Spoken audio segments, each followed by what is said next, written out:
In the case of Indonesia, they've, in terms of the market share, nearly half of the market supplies of nickel. They, in 2019 or 2020, banned the export of nickel, forced companies to build refineries to produce intermediate goods out of nickel. They've had a massive quantum benefits in terms of that process, but they've been taken to the UN World Trade Organization that you can't do that. There are laws, and the laws of global trade says you need to trade your resources fairly. But when it comes to COVID, we are being told that Africa has no preference, we have to save our people first. But when it comes to our resources, we are being told that the rules don't allow you to assert. You must understand these structural issues. Yeah. You must understand these structural issues. We are, Zimbabwe, I think, in Africa and globally is a big producer of tobacco. But those of you know that we have massive food insecurity in this country. You understand? Why do we produce what we can't eat? We are told it's foreign currency, but if we eat foreign currency, it's foreign currency for who? You get what I'm trying to say? Why do we need their currency, not our currency? So it's a deeper problem again, which also lies in if you cannot transact using the US dollar, that hegemonic interest, if you are not manipulated to follow that suit, you may even lose your objective to say, yes, we earn more foreign currency, but your people are starving. You understand? Produce your own food. But it's also the design, because of colonialism, our economies are set in the sense that we are supposed to set, not to save the interest, not of our own citizens, but the interest of the global north. So we have a structural problem. You can't talk about tax justice if you cannot grow, some say the size of the cake, but I'm sure here most of you grew up not eating cakes. The closest you ate was Timothy, I know. So I can't give the example of growing the size of the cake. Yeah.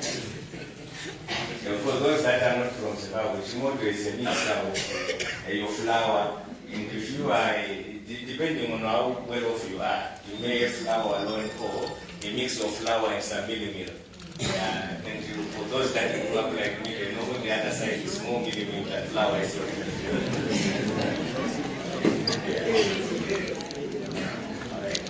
So it's simply a structural problem. Tax is about value.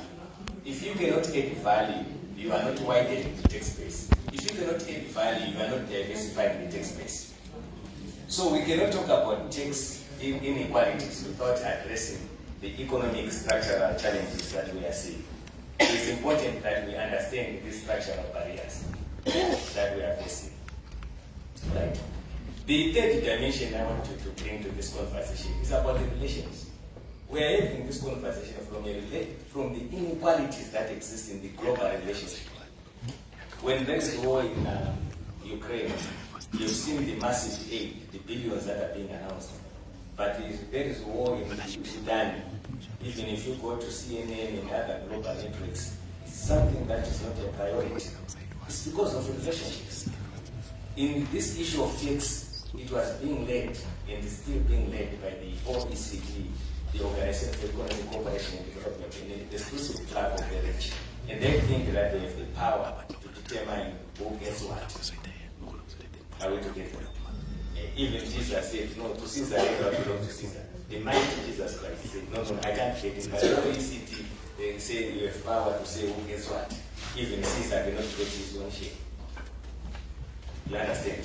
So when we are shifting the narrative to say, let's move from the OECD-led conversation to the UN-led conversation, we are simply saying the relationship that exists between the OECD countries and the global south is the one that is marked by exploitation, which does not have respect, which does not appreciate equity, which does not appreciate fairness. So we need a space and platform where we can all participate fairly and determine the fate. You understand? Of how the tax rights are allocated in a manner that addresses the historical imbalances and other structural challenges that I've pointed to. So this is a relational issue that we cannot trust the people should say. But do we control? When it comes to finance, ownership means nothing. Control is everything. This is why if you look at the balance sheets of most companies in the extractive sector, they have got more assets and more money than our countries where resources are extracted. It's not because they own our resources, but they have control of our resources. So we are saying the UN tax convention or leadership should also use tax as a way of making sure that we can control our resources, not only own. Because when you control, a definition of an asset is a resource controlled by an entity from which future economic benefits are expected to flow. But if you go to the area where their mining is taking place and you ask the people there that do not have, that are affected by the climate change, no food, that you are expecting to going to receive something from this lithium, they will think we are dreaming. They have no control. You may say they are owners, but they have no control over what's happening there. Day and night they see the trucks. I'm not saying in Berenga as an example, but this is happening in Ikita, this is happening in the air. You are seeing there's no control. I'm getting a lot of WhatsApp message here because I'm replying to your time. I'm not going to respond to you individually. I hear you. Thank you. The point is not it. The point is not it. So remember, we said we are using the lens of Samiami. We said let's have a structural perspective with this wish. Let's have a temporal perspective. Where are we coming from? Why are we here? And where are we going? We have addressed that. We have also, let's address the politics of it. And I use the relationship. There are interests, there are actors. You understand? There are people that were behind slavery, people that were behind colonialism. There's a neo-colonial agenda. That is, let us make sure. If you read actually closely, one of the declarations that came for Security Pact in terms of the global north, they are very clear that we are doing this in the interest of our 1 billion people. They will go all the way to protect the interests of their people. So it's a relational issue. And this UN takes leadership. I'm telling you, there are people that will go all the way to fight it. Just like when someone asked me, why were you so violent when it comes to the land reform? So you thought it was easy just to note a FT and decide that how do we allocate this land? We forget the other side, on the other side, that there are people that are structurally bent to resist any efforts to address inequality. And there are some struggles that are fought and that need to be fought and that will be fought to ensure that we are free. So I've spoken about the relational issue, the creative part of it. Yeah, this is why we have the youth, we have people that are supposed to do research and able to tell us. And from research, like for instance the UN, from the IF panel report on financial flows, they simply revealed to us that far from the popular narrative that it is corruption, public sector corruption that is bringing Africa down. The real culprits are your multinational corporations that account for about 65% of the losses of tax resources on the continent. You understand? They are able to creatively do accounting to ensure that they allocate profits where their economic activities are not taking place. Because when you are talking about them, it's a complex structure. So even if their economic activities, mining, you see them taking place here, they will tell you that the finance will got it from another person in another country. And they structure their capital to make sure that before you talk about corporate income tax, providers of finance benefit through financing costs. So allow me to end this conversation here, and by emphasizing that we have a UN Convention Against Corruption, which was said to account for 5% of the losses. We have a UN Convention Against Transnational Organized Crime, which accounts for about 30% of the losses. But we have no UN Convention to deal with the tax inequalities to address the 65%. If you do the Pareto principle, you can't invest your 80% to get 20%. So as Africa and the global south, we are simply saying where our priorities are. Please, it's not just corruption, it's not just transnational organized crime. This is the top issue on our agenda. Thank you.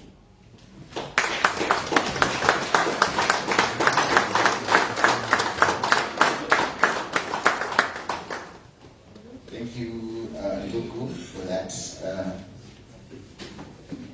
On the resources, do we own the resources? And we all said yes. But here, Ndugu came with a different dimension to say ownership on its own is not enough. Who controls the resources is the power to, as he presented. But we have to look at how we also structure our tax systems as countries within SADC. I'll give an example of Zimbabwe. You realize that the way our mine companies are taxed, they are taxed only at the national level. And for the resources or the revenue that is accrued from such to trickle down to communities is kind of a challenge. You realize that it is only done through what we call devolution. And I think section 301 of the Constitution speaks to 5% of the total revenue being dispersed to local authorities. But if we talk to district development coordinators or CEOs, they will inform you that for them to get those resources is quite a challenge. So it means community development is different. It means there's no community development. So we are going to have a round of questions. I know you have a lot of questions running through your mind, as I have also a lot of questions. Just for entertainment, before we get into a round of questions, I'll call upon Idzai Trust to give us some entertainment. Thank you very much.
with all your resources, Sadiki, with all your minerals, Sadiki, with all those prospective oils, Sadiki, with every mineral in the world, and yet you are wallowing in poverty. Sadiki, your natural resource governance does not resonate with the traditional norms. Yeah.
I see the poverty in Sadiki. I see breaking in Sadiki. I see wallowing in Sadiki. I see minerals in Sadiki.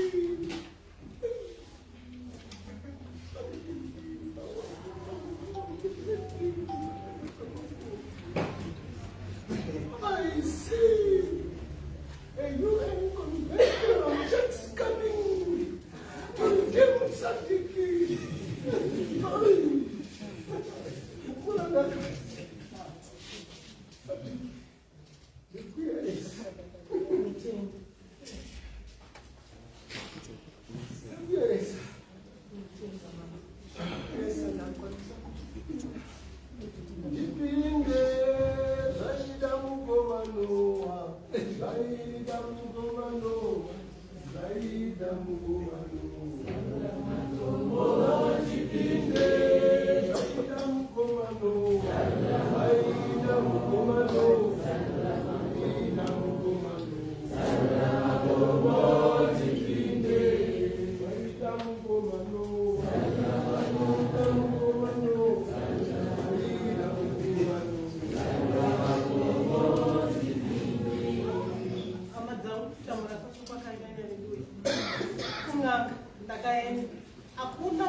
Today, tell someone next to you that today we want to talk about change. Change. Change. Not behavior change. Not regime change. Not climate change. But the change of the global tax system. Somebody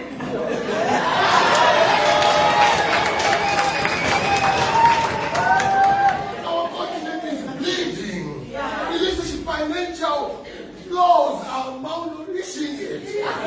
The global financial system makes it easy for global corporates to dodge tax systems. Massive tax dodging in the extractive sector. Somebody leave me alone. Yet my Bible tells me that for he so loved the world that he gave his only begotten Son, that whosoever believes in him shall not perish but have eternal life.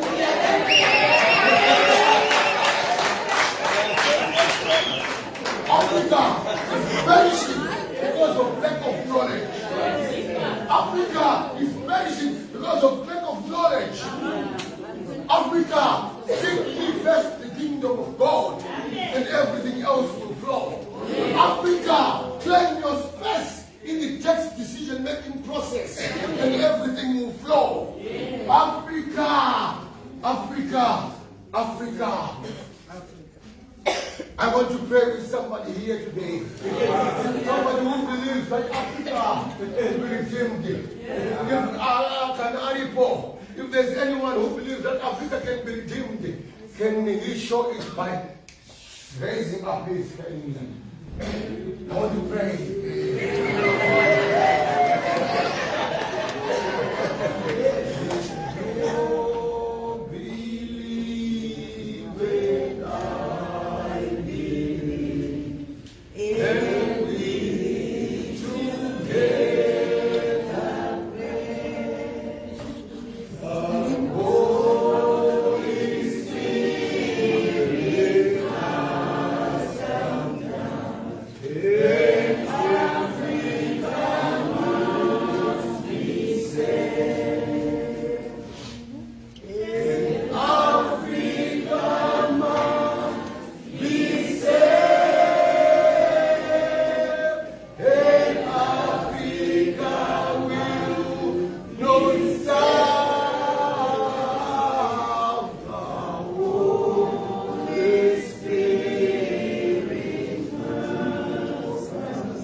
I saw you guys were a bit quiet, but when the lady went to Apostle, you were all alive.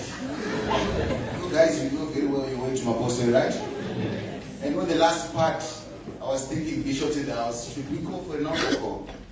Because people were in the spirit now. Thank you very much for that interesting play. That was wonderful. So, without wasting much time, we want to call upon our three discussants for the presentation that was done by Ndugu. Then after that, we'll open to the floor for discussions around that. But first, we'd like to give Margaret Mutsami to come up front, Simon Vilakazi as well, and John Kafuko from Uganda to come up front and have a discussion around the submissions that were made by Kasi around tax justice issues and the global politics around who controls the resources that we have. I think I'm missing one panelist, Jim Granta. I think, okay. Thank you very much, ladies and gentlemen. We just want to dive straight into the conversation around the tax justice issues, the tax convention, and the presentation that we were given by Mukasi Sibanda. So I'll just start on my immediate right. Thank you very much. Maybe just to start, I just want a small video there to be played off. Just short, yeah. Short.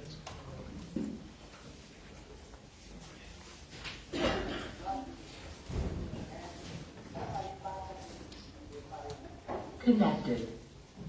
As a naive graduate with degree in hand, ndakaribata kuti jime pare upenyu, I'm set to take on the world and make a stand. But as I navigate this new and undefined space, maziso angu akuona kudarika mboni, I see taxes and justice play a critical place. Our dreams and futures can crumble away. Say haribwa zvose zvati pasingwanda when taxes on the poor and young come to stay, kutiwisira pasi kuputsa redu ramangwana, kubvisa chedu chinangwa chamangwana, chekugadzirira dzedu mhuri chingwa chamangwana, zvose zvishuwo tazvirasa sanezuro takutofunga zvamangwana. It's like a weight that pulls us down, a chain that keeps us locked on the ground. We need a UN tax convention that's just as can be, to ensure our futures are more than mere debris. Zvonangana zvorongekawo uchitigomorawo kwete kuti tiite semhoromokwa, because kusasa pafeya upenyu huri kutisuka sesipo huri kutiwachisa. We need a UN tax convention that's just as can be, to fund our schools, roads and necessities in life without leaving the poor behind to struggles and strife. Those with riches can pay their fair share, so our dreams and hopes can take off and flare. Ndinoreva zvakaringana zvakati tepete semvura yeguvi, sezviya zvakarwirwa nambuya nehanda nakaguvi. But when the tax systems unjust and unfair, let's stand united and demand what is right and fight for justice with all our might. Tirwire kuti tose tisimuke, upenyu hwedu sechimodo hukukumuke. For the youth and future we must take a stand and ensure taxes are used to build a better land. With a UN tax convention that's fair and just, we can create a future that's built on trust. A future where youth can soar and succeed, and where justice and fairness we can finally hit. Thank you very much for to share their thoughts, whatever they feel like. And that video is just a product of a creative mind of a young person from Zimbabwe, justifying why there is need for UN tax conversion. I have so many of those, but just if I get back to that, ladies and gentlemen, as we speak right now, the negotiations on the UN tax conversion, the terms of reference, are ongoing right now in New York. And right now we have a draft text. I think the vote is coming up later this evening. But the good news is that most of the issues we'll be talking about here, issues to do with illicit financial flows, tax evasion, and taxing of high net worth individuals are included in the terms of reference. The bad news is that issues of environment and climate change, there's still some resistance from countries in the global north, especially in having a protocol around these issues. And since we are speaking about natural resource governance right now, I think that is very pertinent. So it just takes me to what we have to do, because the negotiations are going on. This is something which is life-changing. This is something which is going to live with us for quite a lot of time. And I want to speak to us to advocate for this, to urge our leaders, our countries to support this convention. As I said, the vote is coming up tonight, so we have to put the pressure there. But this is just the terms of reference. The convention itself, we haven't yet reached that stage. So we have to put the pressure on our leaders here, but also leaders in the global north, who are resisting these issues to do with the environment and climate change, because we all know that when it comes to issues to do with adaptation, mitigation, we need resources for that. So the UN tax convention is well placed to help us get those resources to deal with some of these issues. And this takes me to the other issue, not to take a lot of time, around, I don't know how many of us have heard of the SADC Parliamentary Forum Model on Public Finance Management. Anyone? It was passed by the SADC Parliamentary Forum last year, And one of the issues in there, around, I think it's around Article 67, it puts, it mandates state parties, partner states, you can call them, to have an assessment of illicit financial flows that are moving out of their country. First of all, have an assessment, and then also provide the actions they are doing to make sure that they are curbing these illicit financial flows coming out of their countries. So I want to urge us as civil society, as people out there, as citizens, to urge our countries to domesticate this model law on public finance management. It's very important because it will help us, first of all, to understand how much we are losing, but also help us curb these illicit financial flows. So for me, those are the two recommendations I can speak to. The general recommendation is that we need to support the UN Tax Convention because it's all about fairness, it's all about inclusivity, it's all about helping us have enough resources to come up to deal with our challenges. Thank you. Thank you very much. Thank you very much for that. I think you are right on spot. Yeah, I think it said that about 95% of illicit financial flows in Africa, according to the UN Convention, to diamond, gold, and platinum. So annually, as a continent, we are losing billions of dollars to corruption in IFFs. So thank you for that reflection. I will give the next speaker to give his own reflections. Thank you. Good morning to you all, comrades. I am Simon Fulegasi from Economic Justice Network of Fokisa. We are based in Cape Town, but we are a regional organization working on behalf or with the churches in the region. So we have been working on these issues of tax justice for a long time. Since I joined EJN, we've been working on these issues. I think what is important to us is that we have come a long way because the tax convention that we are talking about now, we started campaigning for it almost 2 years ago, and we are happy that now things are getting to the right level of development, whereby we are seeing good acceptance of the need for this global tax convention. So, and I would also like to support the view that we need to campaign to our governments and make them see that there is need for them to support this tax convention. So, but also we are working, we are advocating to the G20 countries. And luckily, the G20 will be chaired by South Africa next year. So we are using that opportunity to push the G20 member countries so that they can also support these global tax reforms.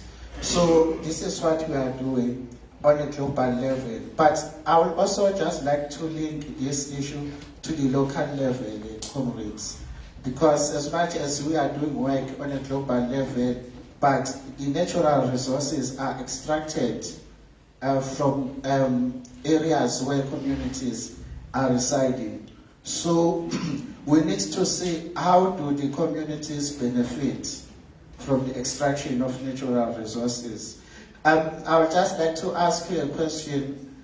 How many of you are participating in a local development plans that your municipalities are expected to create? May I say by the show of hands? Okay, this is great, but also said in a sense that many of you maybe are not aware of these local development plans. Because in these local development plans, that's where we need to put things that we need the revenue from taxes to be allocated needs. So we need to say no to poor communities in minerals-rich areas, because if we are not active, we are not participating in those local development plans, it means that we are saying, okay, we don't care whether the minerals are extracted and then they are taken to somewhere. We're making other areas and other countries rich, but where they are extracted, people remain poor. So this is what I would like to urge us to do, colleagues, and just take it as something that maybe you'll research or you'll just try to participate where it is possible for you to participate. I think maybe local governments, they have laws and regulations that all municipalities must have these local development plans. So, but we need to make them work for the people. Thank you. Thank you very much, Simon, for that. I want just to reflect on your submissions. Yeah, I know the issue of local development plans. So I've interacted with quite a number of, local development coordinators and municipality CEOs. So you understand that in Zimbabwe, I think there's a process that was happening around issues to do with having master plans, developmental master plans. So you understand that funding of such, or of some of the developmental plans, that's where the main problem is. So it is not, by law in terms of Zimbabwe, for mining companies to actually fund developmental plans from these municipalities. That's where the challenge is for us. It's not by law. So most of the development that happens, that is funded by mining companies, you realize that we speak of issues to do with corporate social responsibility. So in terms of law, it's not something that is mandatory. It's something that is done on an act of benevolence. So if they are getting a profit of $1 billion, they can build one school block that costs $30. No one will ask them if maybe they could have done much. But if you look at, I think the example that I gave is of Rwanda. Rwanda, I think they say about 15% of the total revenue or the total profit has to be channeled toward local development. Now that is part of the law. So for local authorities, they can actually take these mining companies to court if they do not, comply to such. But in some areas such as Zimbabwe, you find that it becomes a problem because the discussions around the contracts, what is signed, they are left out. Even those local government representatives, it is done at a national level. I was in Bikita 2 weeks ago. This is what I found out, even from the traditional leaders, to say we are just here to welcome mining investors, but the discussion is done behind our back. So it becomes difficult for us to table our plans so that mining companies, they can actually fund these plans. So those are some of the challenges that we find within our own domestic laws, despite the fact that we're talking about UN Convention and stuff. So thank you for raising that. I'll give an opportunity to Margaret. Thank you, Louis. Good morning, colleagues. My name is Margaret Mutambi. I'm coming from an organization called Economic Justice for Women Project. And our work is strengthening women's agency in issues of macroeconomic policy frameworks. So my own reflections, I would like to thank Kasiri for his presentation. It was putting a lot of things into perspective, looking at the complexity of the issue of the UN Text Convention. And as I was listening to him, some of the key reflections that were being revealed to me by the Holy Spirit, are that as he was talking about the historical structures that continue to pose or rather increase the inequality gaps, as he was talking about the oppressor really not wanting to give in or to compromise, as also he was revealing that usually those who have control do not want to give it. I was listening at him at a different level because it's got layers. So I was also thinking about it as a woman and looking at the feminization of poverty in Africa. When we look at poverty in Africa, it is wearing a dress. That the images of poverty that you see of a woman carrying something in their head and with a baby on the back, that's the image of poverty. And I was really trying to calm down on saying, women are definitely one of the most affected demographies. Of course, it's a broad spectrum of vulnerable communities. And so I was also really just thinking that in these conversations, when we talk about the UN Text Convention, I think it is important to put those that are most affected by the actions of the multilateral companies and mining companies at the front in that conversation. And also in our work, like in some of the communities that we work in, like just one close by here in Gormonzi, where lithium was discovered, and of course loads and loads of lithium coming out of the community. What is really shocking is that the basic social service delivery system is just dead. There is nothing. There is now conflict of water between the communities and the mining company. For those that know, lithium requires a lot of water to just process it. And so now the residents, they don't have water because all the water in the water table is being used. Most of the water is being used by the mining company. So you realize that issues of social service delivery, access to water, and also want to talk about health, the dust itself, what it is doing to people's lungs, the diseases that are coming with the mining, the noise, and I spoke about access to health as well. So when we look at social service delivery system, particularly in host communities, it is terrible. It is terrible that issues of water, issues of electricity, and issues of, and then the issues of the conflicting uses of land. Women are the farmers. We are growing the food for our countries and for the families. Much of the mining is hand-to-mouth economy, right? So who is paying for, who is contributing more to the tax base? Who is buying the meal, the cooking oil, the things that you're eating in the house? Who is paying more tax and never gets to speak about it? It is actually women. They are the poor ones, we are the ones that are suffering, but they are paying the bulk of the tax that is financing the development of the country. And that conversation has to start. The corporate tax is coming in after value-added tax in terms of the size of contribution. So you see how sad it is, and why the convention is critical, and why also it has to be an inclusive process, taking young people and taking persons with disabilities and women and other groups as may be needed.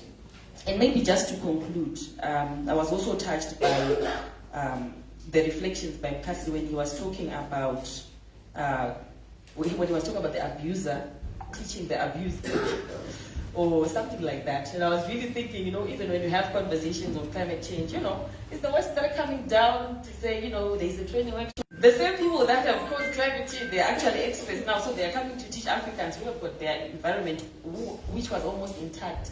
In terms of the ways that we used to present, they're coming to teach us about climate change. They're coming to teach us how to plant trees. Wow, they're even actually coming to tell us about tax justice. Wow, we are the job. We are their job, I think, and I think it should just make us angry. And there is need for us to continue to. I don't know. I don't want to suggest anything aggressive or violent, but the point really is. We are an angry continent, and I think we need to find a way of productively or progressively expressing our anger, and I think it should be allowed. And with the UN text convention, maybe lastly is to also just acknowledge that the fact that our heads of state, they came together and they moved this motion, for me is a sign that if our leaders want, if they could use the power, the influence that they have to continue to progress the region and the continent. I think it has shown that coming together can actually work. So even at regional level, I think as civil society, we can continue to push our leaders, come together, make such progressive resolutions so that we move in the same way.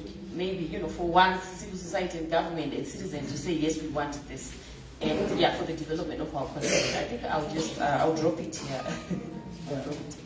Thank you very much for that. I think it's true that our leaders need to come together. I think in 2009 thereabout there was the Africa Mining Vision, which was developed, and it was after a realization that we are a rich continent in terms of natural resources, but we have failed to turn around the economic, social fortunes of our people.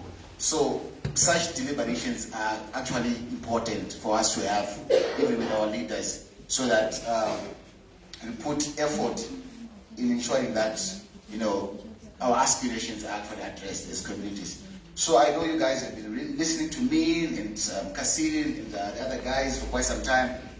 So I want to open this floor for people that have questions and contributions in regards to the submissions that have been made so far. So if Tashina can assist me with the revolving mic, so just do the first round with about 4 or 5 people. I recognize you first. Secondly, and we also have people online. So I will just start with Ravia. Thank you very much, and thank you very much, Mr. Mukasiri.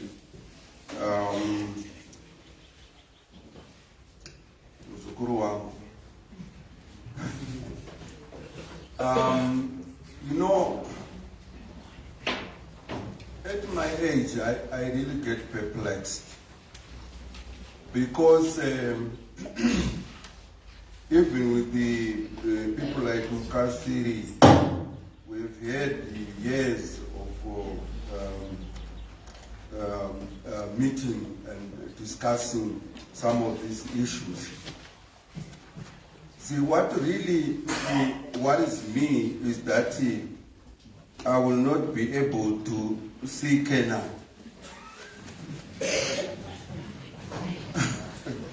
Because for over 2 or 3 decades, I have seen that Africa can see. We can see. Africa knows. Africa understands. We are also sure of the causes of our troubles in Africa. Very sure. But we are caged. I don't know who put us in the cage and locked us in there. Because what we see from a cage. And what we understand it from a cage. And it's like I'm caged when some monsters are raping my daughter, and I can see them from the cage doing it. And further than raping her, I can see them murdering her. But I'm in a cage. I'm saying in a cage because I can't do anything. But the problems I see, the causes I see, the culprits I know, but I can't go out to deal with them decisively and effectively and promptly and quickly. Then that brings us to the question as to where is our problem? Don't we have enough ammunition to fight and overcome these problems? The delay that we are taking in fighting this monster will result in us being devastated. It will result in future generations inheriting poverty, because all the resources that we are talking about, if we allow the situation to continue, will be taken away. By the time when they are handed over to us, nothing is left. So I hope that we are at a point where we need to re-strategize so that we don't take centuries to solve these problems. We re-strategize so that justice can prevail as soon as possible. This is why I was saying I'm worried that I won't be able to see Kenya. Thank you very much. Please, young people, re-strategize in such a way that you will enjoy the benefit of your struggle. Thank you.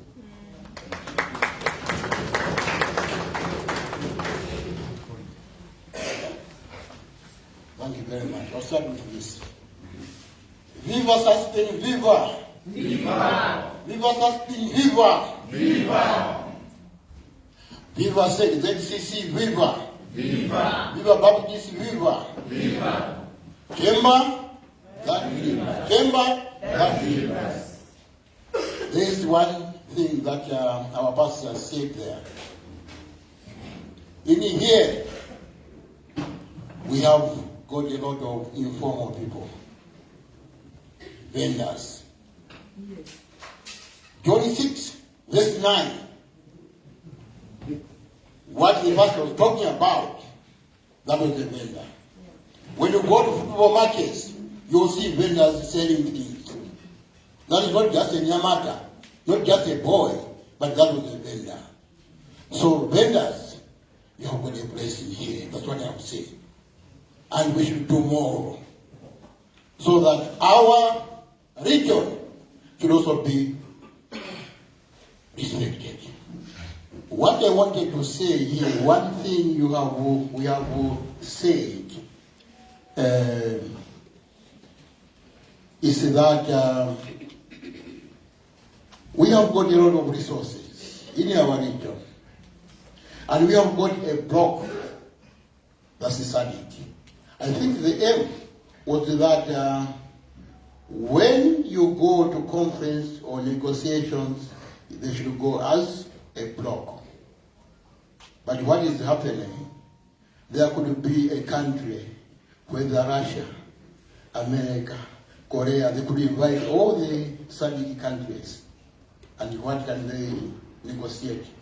Because every country will try to negotiate on its own, not as a bloc. So maybe from now, we must go to any conference as a bloc, because we are going to talk one thing. Because if you go for as individuals, it will be a problem. Because everybody needs a cake from there. So I don't know what should we do as SADC countries so that our resources, I know that most of the countries, those wise, they have already bought maybe mines and whatever. Our control is very minimal. But we can still do something so that our voices will be heard. Thank you very much.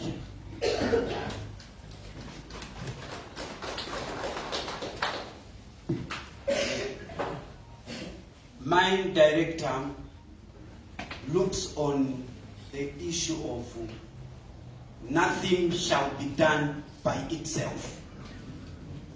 We have all accepted that we have got similar problems in SADC and we need something to be done. So, who is to do it? I think that's the question which we need all of us to answer. Secondly, we need feedback as the people of SADC. Very, very important. And I suggest when I say who to do it, because it's very important.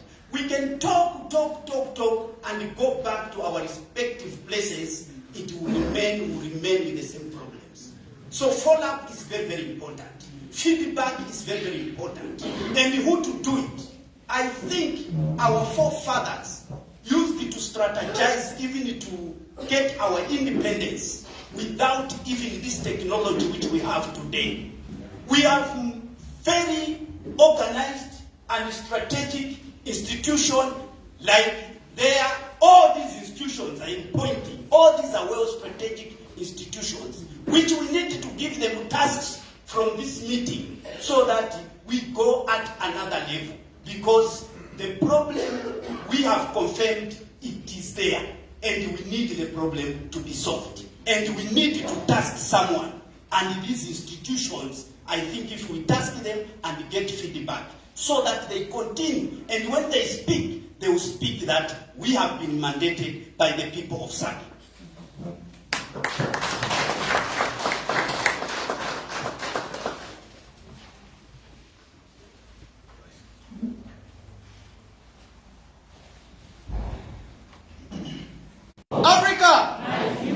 All right, thank you so much. So,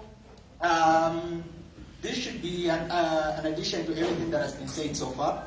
So, from yesterday's session in the Economic Justice Cluster, and today it's more like a continuation. But something pained me so much yesterday, such that after the meeting, when we went back to our hotel, I just sat there and then started thinking to say, what really is the problem?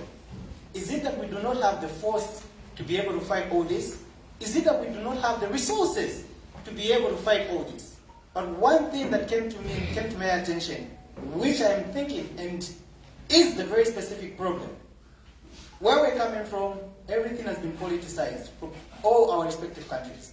And then the challenge now that we're seeing today, and as to why we do not have the force to be able to fight all this, is simply because that the people that form government, the different political parties that form government, are being funded by different organizations that have got different interests. So today, here in Zimbabwe, I'll mention names. The ZANU-PF, they've got people that are funding them.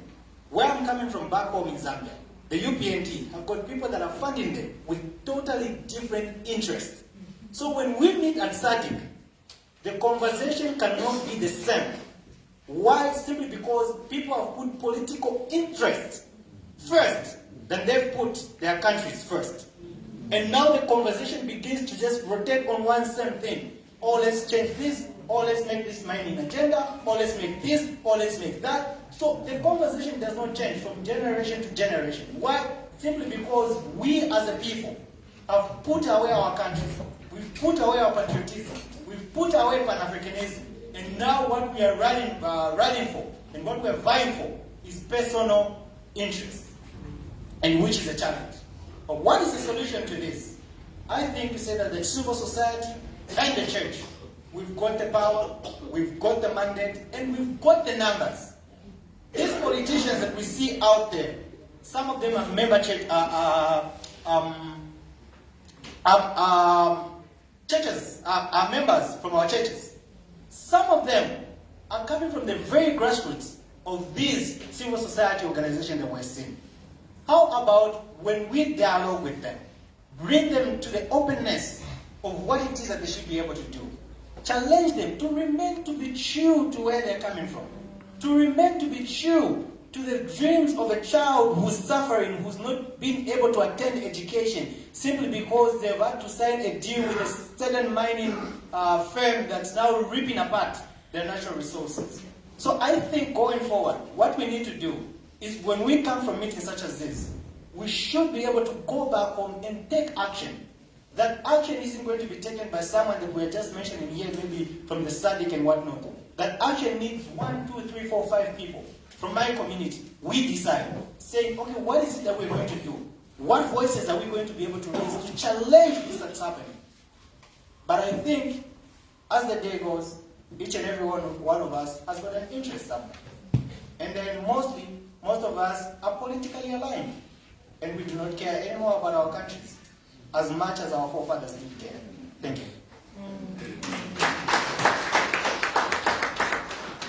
Quite interesting submissions there. Yeah, quite interesting. You know, the political economies and the political decisions that are made on our behalf. And I would like to say I'm a bit disappointed somehow in terms of our African leaders. My father here talked about the relationship that we might have as a region with other international companies or international organizations.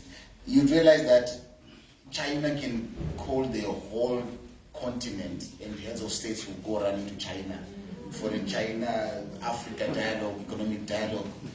If they're the ones that are interested in what we're doing, why is it they can't come down here? You see our heads of states running there. You see them, paraded and getting pictures and all stuff. So we think so little of ourselves. It's a mindset kind of problem. And like he rightfully mentioned, it boils down to the issue of self-interest. And we can't find, proper solutions to our same problem. Like you rightfully said, it's a same problem within the region. Are we not trying to find solution that speaks to all the problems that we face as a region? So we're looking for personal solutions to the problem that we are facing together. I always say this in terms of in Zimbabwe. We have energy crisis, energy poverty. We can't face those that are supposed to provide the energy. What do? You find your own resources to buy your own solar. That's a personal solution to a problem that we are facing, all of us. Why can't we come together and find a solution that assists or help all of us? There are a lot of boreholes in Harare because there's no clean water. Who's supposed to provide the clean water? Who's supposed to fund the projects that ensure that municipalities provide clean water at our doorstep? We are not thinking that far. We are thinking of how can I find the solution myself at my own household. That's why we have the energy to be part even of the corruption and the illicit financial flows within our mining companies. So it's something that struck my mind when he was speaking. But I'll also give this opportunity before we go for tea. We'll continue this conversation, but before we go for tea break, I'll just give our panelists here to just a minute or two to reflect on what we just discussed.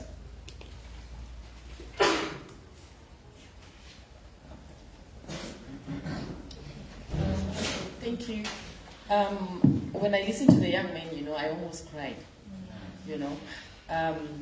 Yes, it's like we are letting the next generation down if we don't take action. Like my other brother said, there's just need for us to take action. I don't know what action looks like to everyone, but yeah, if we continue with the conversation, it will continue to be conversations, and nothing will actually come out of it. And perhaps my last words would be, as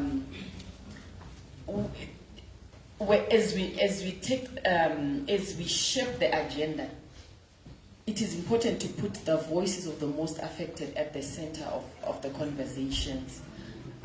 Because often the people that have the platforms, the people that have the mic, some of them actually are privileged, and they speak good English and all this, and they think they can speak on behalf of the people that are actually affected. So, like he rightfully said that maybe the vendors should summarize what I was trying to say, just in short. I would like us to think about the African port. I know maybe you have seen or you have these three-legged ports that we use in Africa, in many countries. To say, can we also add another leg to the four-legged port so that we push the struggle on a global level? Because as the issues have been raised here, some of the issues are on a global level. Hence, I was inviting you to be interested in the issues that we discuss as part of the G20, because we are tackling these countries, the difficult ones and the other ones that are like-minded. We are saying they must see reason that we need to reform the global tax system. But also, on a SADC regional level, we don't need to rest. We have not won. The bishop was telling us about we need to reach Canaan in our lifetimes.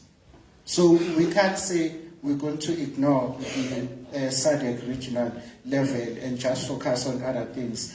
But also, some of the struggles need to be pushed on a national level, comrades.